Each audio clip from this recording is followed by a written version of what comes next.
નમસ્કાર મિત્રો, વિડીયોમાં તમારું સ્વાગત છે। જી હા મિત્રો, અત્યારે હાલના સૌથી મોટા અને મહત્વના સમાચાર સામે આવી રહ્યા છે। તો મિત્રો, સમાચારમાં વાત કરીએ તો હાલ તમામ લોકો ભુવાજીથી થઈ જજો સાવધાન। અમદાવાદમાં ફરી એકવાર ધર્મ અને આસ્થાની આડમાં મહિલાના વિશ્વાસને કથિત રીતે દુરુપયોગ થયાનો ચોંકાવનારો મામલો સામે આવ્યો છે।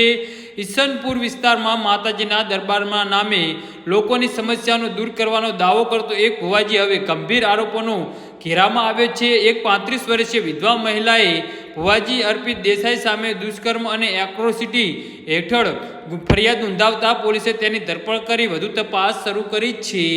ફરિયાદ મુજબ આશરે 7 વર્ષ પહેલા પારિવારિક સમસ્યાને નિવારણ માટે મહિલા અર્પિત દેસાઈના સંપર્કમાં આવી હતી। સમય જતાં બંને વચ્ચે ઓળખાણ વધી અને ત્યારબાદ સંબંધ પ્રેમમાં બદલાયો હતો। વર્ષ 2021માં બંને મૈત્રી કરાર કર્યા હતા અને સાથે રહેવા લાગ્યા હતા। આ દરમિયાન બંને વચ્ચે શારીરિક સંબંધો પણ રહ્યા હોવાનું ફરિયાદમાં જણાવાયું છે। પરંતુ થોડા સમય બાદ મહિલાને આરોપીના અન્ય મહિલાઓ સાથે પણ સંબંધ હોવાની જાણ થતાં બંને વચ્ચે વિખવાદ શરૂ થયો હતો અને આખરે જૂન 2024માં મૈત્રી કરાર સમાપ્ત કરવામાં આવ્યો હતો। ફરિયાદ અનુસાર કરાર પૂર્ણ થયા બાદ મહિલાને 3 લાખ રૂપિયા આપવાની વાત થઈ હતી।